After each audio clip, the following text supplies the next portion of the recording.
После торжественной церемонии инаугурации полномочным представителем в Южном федеральном округе Виктором Казанцевым и президентом Республики Ингушетия Муратом Зязиковым был проведен короткий брифинг.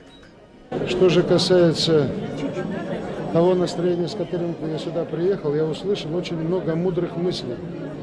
Во-первых, эти мудрые мысли были от старейшин, которые живут здесь, на прекрасной земле Ингушетии. Они дали доброе пожелание. Во-вторых, мудрые мысли были высказаны и соседями. Это всеми уважаемым нами руководителем Дагестана Магомедом Али Магомедовичем, несомненно, Коковым Валерием Мухамедовичем, Чубом Владимиром Федоровичем и, наконец, ближайшим соседом слева, или, как мы говорим, с запада, это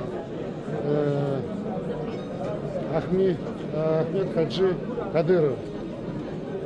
Я думаю, в их выступлениях прежде всего и в заключительном слове уже президента республики Зязикова Мурата сказано было как раз тот курс и пожелание, куда нужно идти всему народу прекрасному Ингушетии вместе с соседями, вместе со всей Россией.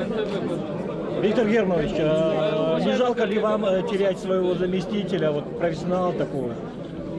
Конечно, жалко.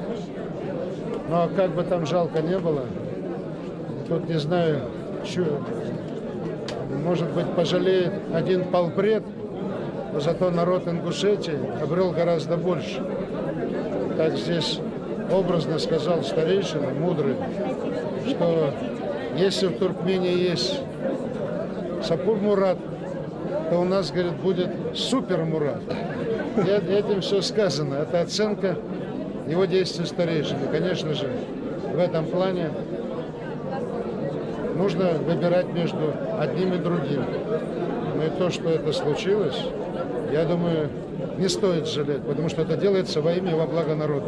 В самое ближайшее время, и, между прочим, этого хотят и все люди, этого хотят и те, кто здесь живет, этого хотят, собственно, и те чеченцы, которые сейчас живут на территории Ингушетии. Но параллельно с этим вопросы будут также решаться и соседом с востока, или, как мы говорим, соседом справа, с Осетией. Я думаю, что в самое ближайшее время будет встреча на соответствующих уровнях руководителей, будет принято решение, будет об этом объявлено всем, и процесс пойдет. Ну а как он пойдет? Уже вместе с вами, вместе с самым главным помощником, это пресса, будут помогать решать все эти проблемы, которые необходимо решать в первую очередь. Зарета Мухиева, ГТРК Ингушетия. Какие перспективы вы видите для нашей республики при новом президенте Мурате Магомедовиче Зязикове?